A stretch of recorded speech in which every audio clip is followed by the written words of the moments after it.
ನಮಸ್ತೆ ವೀಕ್ಷಕರೇ, ಇವತ್ತು ಮಂಗಳನ ಅಡುಗೆ ಅಂಗಳದಲ್ಲಿ ಒಂದು ಸಿಹಿಯನ್ನು ಮಾಡೋದು ಹೇಳ್ಕೊಡ್ತಾ ಇದ್ದೀನಿ. ಮನೆಯಲ್ಲೇ ಭಾಳ ಸುಲಭವಾಗಿ ಬೇಕು ಅಂದಾಗ ಮಾಡ್ಕೊಂಡು ತಿನ್ಬೋದಾದಂಥ ಮೈಸೂರು ಪಾಕು. ಅಂಗಡಿಯಲ್ಲಿ ಆ ಎಣ್ಣೆ ಈ ಎಣ್ಣೆ ಬೇಕಾಗಿಲ್ಲ, ಮನೆಯಲ್ಲೇ ಮಾಡ್ಕೊಳ್ಳಿ. ತುಂಬ ಮೃದುವಾಗಿ ಬೇಕಾದರೂ ಮಾಡ್ಕೊಳ್ಬೋದು, ಈ ರೀತಿ ಗೂಡಾಗಿ ಬೇಕಾದರೂ ನೀವು ಮಾಡ್ಕೊಳ್ಬೋದು.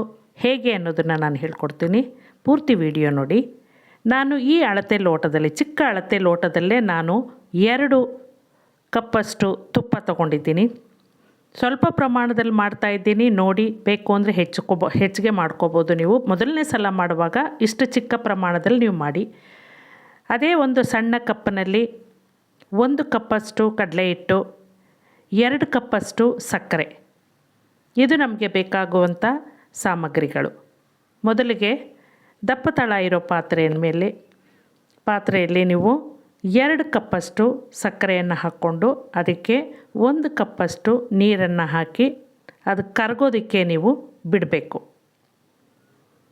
ಪಾಕ ಬರೋ ಅವಶ್ಯಕತೆ ಇಲ್ಲ, ಸಕ್ಕರೆ ಕರಗಿದ್ರೆ ಸಾಕು. ಒಂದೆಡೆ ಪಾಕ ಆ ಥರ ಏನೂ ಬೇಕಾಗಿಲ್ಲ, ಕರಗೋದಕ್ಕೆ ಬಿಡೋಣ.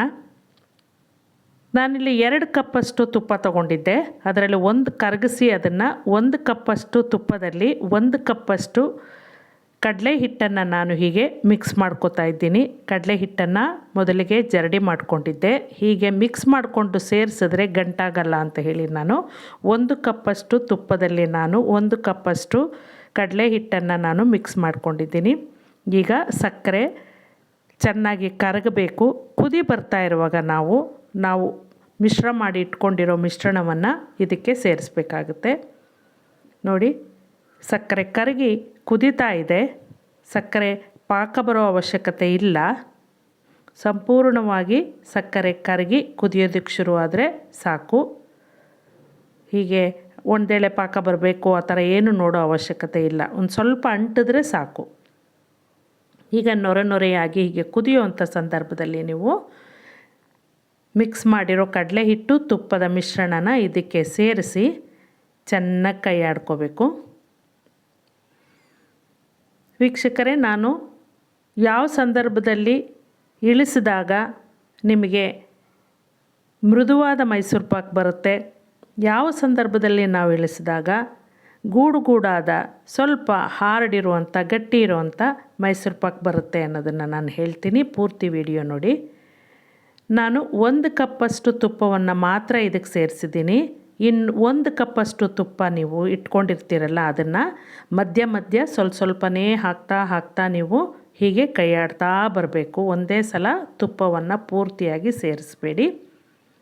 ಬೇಕಿದ್ದರೆ 1 ಕಪ್ಪು ತುಪ್ಪ 1 ಕಪ್ಪು ರಿಫೈನ್ಡ್ ಆಯಿಲನ್ನು ನೀವು ತೊಗೋಬೋದು. ಇಲ್ಲ ಅಂತಂದರೆ 2 ಕಪ್ಪು ತುಪ್ಪವನ್ನು ನೀವು ಹಾಕಿ ಮಾಡಿದ್ರೂ ಚೆನ್ನಾಗಿರುತ್ತೆ. ನಾವು ಅಂಗಡಿಯಲ್ಲಿ ತೊಗೊಂಡಾಗ ಒಳ್ಳೆ ತುಪ್ಪ ಹಾಕಿಲ್ಲದೆ ಇರ್ಬೋದು, ಒಳ್ಳೆ ಎಣ್ಣೆ ಹಾಕಿಲ್ಲದೆ ಇರ್ಬೋದು. ಮನೆಯಲ್ಲೇ ಇಷ್ಟು ಸುಲಭವಾಗಿ ಮಾಡ್ಕೊಳ್ಬೋದಂಥ ಮೈಸೂರು ಪಾಕು ಒಂದು ಸಲ ನೀವು ಪ್ರಯತ್ನ ಮಾಡಿ. ಒಂದು ಸಣ್ಣ ತಟ್ಟೆಗೆ ನೀವು ತುಪ್ಪವನ್ನು ಸವರಿ ರೆಡಿ ಮಾಡಿಟ್ಕೊಳ್ಳಿ. ನೋಡಿ, ಚೆನ್ನಾಗಿ ಈ 1 ಕಪ್ಪು ಅಷ್ಟು ನೀವು ಹಿಟ್ಟನ್ನು ತೊಗೊಂಡು ಮೈಸೂರು ಪಾಕ್ ಮಾಡುವಾಗ ಸುಮಾರು ಒಂದು 1/4 ಗಂಟೆಯಿಂದ ಅಂದರೆ 15ರಿಂದ 20 ನಿಮಿಷದವರೆಗೆ ಹೀಗೆ ಕೈ ಆಡಿದ್ರೆ ನಿಮಗೆ ಸೊಗಸಾದ ಮೈಸೂರು ಪಾಕ್ ರೆಡಿ ಆಗುತ್ತೆ. ನೋಡಿ, ಹೀಗೆ ಚೆನ್ನಾಗಿ ತಳ ಬಿಟ್ಕೊಂಡು ಬರಬೇಕದು. ಹಾಗೆ ನೀವು ಚೆನ್ನಾಗಿ ಕೈ ಆಡ್ತಾ ಇರಬೇಕು. ಕಡಿಮೆ ಉರಿ ಇರಲಿ, ಜಾಸ್ತಿ ಉರಿ ಬೇಡ. ನೋಡಿ, ಹೀಗೆ ಬಿಳಿಯಾಗಿ ನೊರೆ ಬರ್ತಾ ಇದೆ ಅನ್ನುವಾಗ ನೀವು ತಟ್ಟೆಗೆ ಹಾಕ್ಕೊಂಡ್ರೆ ಅದು ಸಾಫ್ಟ್ ಮೈಸೂರು ಪಾಕ್ ಆಗುತ್ತೆ. ಇನ್ನೂ ಒಂದು ಸ್ವಲ್ಪ ಹೊತ್ತು ಬಿಟ್ಟು ಅಲ್ಲೇ ಗೂಡು ಥರ ನೊರೆ ಜಾಸ್ತಿ ಬರ್ತಾ ಇದೆ, ಪೂರ್ತಿ ಬಿಳಿಯಾಗಿ ಅದಾದಾಗ ನೀವು ತಟ್ಟೆಗೆ ಹಾಕಿದ್ರೆ ಅದು ಸ್ವಲ್ಪ ಮರಳಾಗಿ ಸಿಕ್ಕುವಂಥ ಮೈಸೂರು ಪಾಕು ಗೂಡಾಗಿ ರೆಡಿಯಾಗುತ್ತೆ. ಇದು ಹಾರ್ಡ್ ಆಗೋದಕ್ಕೆ ಮತ್ತು ಸಾಫ್ಟ್ ಆಗೋದಕ್ಕೆ ಇರೋ ವ್ಯತ್ಯಾಸ. ಹಾಕುವಂಥ ಸಾಮಗ್ರಿಗಳು ಎಲ್ಲ ಒಂದೇ. ಸ್ವಲ್ಪ ಸಾಫ್ಟಾಗಿ ಬೇಕು ಅಂತಂದರೆ ಹೀಗೆ ಸೈಡೆಲ್ಲ ಬಿಡ್ತಾ ಹೀಗೆ ನೊರೆಯಾಗಿ ಬರೋಕ್ಕೆ ಶುರುವಾಗಿದೆ ಅಂದ ತಕ್ಷಣವೇ ನೀವು ತಟ್ಟೆಗೆ ಹಾಕಿದ್ರೆ ಸಾಫ್ಟಾಗಿರೋ ಮೈಸೂರು ಪಾಕ್ ಬರುತ್ತೆ. ಆವಾಗ ಅದು ತಣ್ಣಗಾಗೋದಕ್ಕೆ ಒಂದು 2-3 ಗಂಟೆ ಆದರೂ ನೀವು ಬಿಡಿ.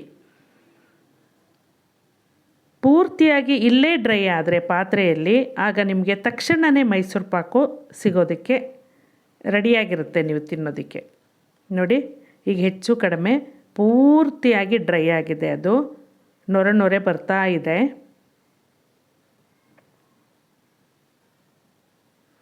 ಇವಾಗ ನೀವು ತಟ್ಟೆಗೆ ಹಾಕ್ಕೊಂಡ್ರೆ ಸ್ವಲ್ಪ ಹಾರ್ಡಾಗಿರೋ ಮೈಸೂರು ಪಾಕು ಸಿಗುತ್ತೆ, ಗೂಡಾಗಿರುತ್ತೆ, ತಿನ್ನುವಾಗ ರವೆ ರವೆಯಾಗಿ ಸಿಗುತ್ತೆ. ನಿಮಗೆ ಎಣ್ಣೆ ಅಂತ ಅನಿಸೋದಿಲ್ಲ, ತುಪ್ಪ ಅಂತ ಅನಿಸೋದಿಲ್ಲ. ನಿಮಗೆ ಸಾಫ್ಟಾಗಿದ್ದಾಗ ಸ್ವಲ್ಪ ನಮ್ಮ ಕೈಗೆಲ್ಲ ತುಪ್ಪ ಅಂಟುತ್ತೆ. ಹೇಗೆ ನಿಮಗಿಷ್ಟ ಹಾಗೆ ನೀವು ಮನೆಯಲ್ಲೇ ತಯಾರು ಮಾಡ್ಕೊಳ್ಳಿ.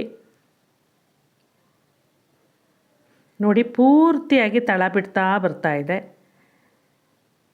ಈಗ ನೀವು ಸ್ಟವ್ ಆಫ್ ಮಾಡಿ. ನೋಡಿ ಅಲ್ಲೇ ಗೂಡು ಥರ ಆಗ್ತಾಯಿದೆ.